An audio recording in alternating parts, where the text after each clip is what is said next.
జానపదం కొత్త ఆట నేర్చిందా పాపలాంటి లేత పదం పాఠశాలగా కూనలమ్మ జానపదం పల్లె దాటి వచ్చిందా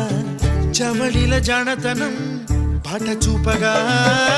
కుంచెలో దాగే చిత్రాలు ఎదురొచ్చేలా అంతటా ఎన్నో వర్ణాలు మంచులో దాగే చైత్రాలు బదులిచ్చేలా ఇంతలా ఏవో రాగాలు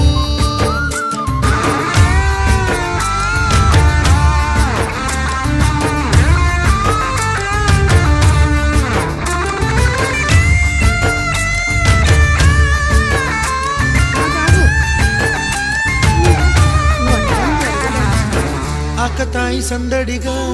ఆగలేని తొందరగా సాగుతున్న ఈ పయనం ఎంతవరకో రేపు వైపు ముందడుగా లేని